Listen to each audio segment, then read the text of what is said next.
भारत रत्न बोधिसत्व बाबा साहब डॉक्टर भीमराव अंबेडकर की पावन जयंती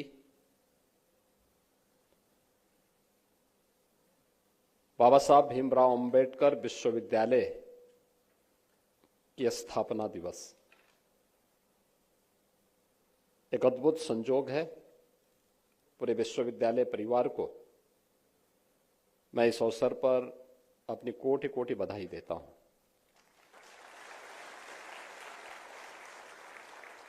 आज के इस समारोह के अध्यक्ष और विश्वविद्यालय के कुलपति प्रोफेसर राजकुमार मित्तल जी,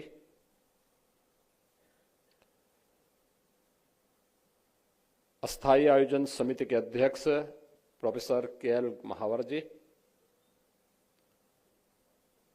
विश्वविद्यालय के सभी सम्मानित आचार्यगण, अतिथिगण और उपस्थित छात्र छात्राएं, भारत माता के महान सपूत भारत रत्न बाबा साहब डॉक्टर भीमराव अंबेडकर की आज पावन जयंती है।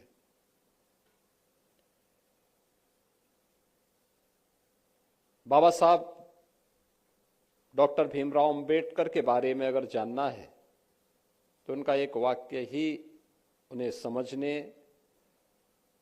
और उनकी महानता को उजागर करने के लिए पर्याप्त है। जो उन्होंने कहा था कि मैं आदि और अंत में एक भारतीय हूं, यानी आदि से अंत तक मेरी पहचान एक भारतीय के रूप में होनी चाहिए। एक बहुत बड़ी बात कही थी उन्होंने। याद करिए, जिनका बचपन अभाव में बीता हो, सामाजिक भेदभाव से गुजरा हो, विदेशी दासता के चंगुल में फंसे हुए देश के अंदर दासता की बेड़ियों से जकड़ी हुई व्यवस्था का शिकार बना हो, पग पर सामाजिक बंधनों और सामाजिक दासता से पीड़ित व्यवस्था की जंजीरों में उन जकड़ों से झेलने के लिए जिन्हें मजबूर होना पड़ा हो, अपमान सहना पड़ा हो, उन्होंने न केवल अपनी शिक्षा देश के अंदर बल्कि उच्च शिक्षा के लिए और देश के संभवतः बिरले उन लोगों में से जिन्होंने दुनिया की उच्चतम डिग्री हासिल की, उनमें एक नाम है डॉक्टर भीमराव अंबेडकर जी का।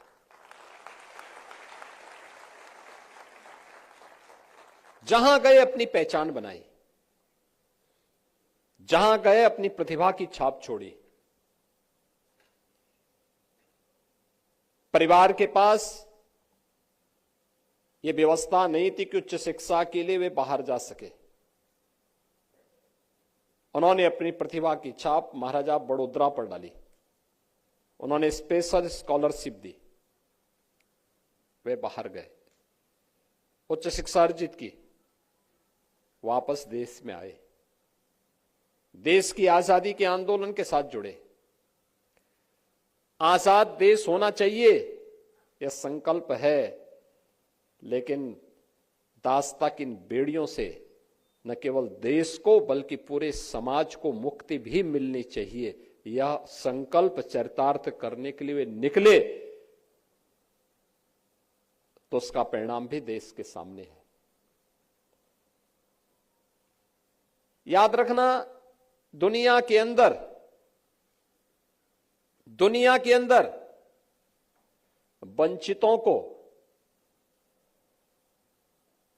मताधिकार वहां के देश ने बहुत बाद में दिया। महिलाओं को बहुत बाद में दिया, लेकिन भारत ने जब अपना पहला चुनाव 1952 में किया तो उस देश के हर नागरिक को एक समान मताधिकार का उपयोग करने की स्वतंत्रता भी दी, जो लोकतंत्र की एक ताकत बनी थी, जो लोकतंत्र की एक ताकत बनी थी और आज भी ताकत बनी हुई है। इंग्लैंड में बाद में मिला महिलाओं को यह अधिकार, लेकिन भारत ने 1952 में ही अधिकार अपने देश की आधी ताकत, आधी शक्ति को भी दे दिया। ये किसके कारण?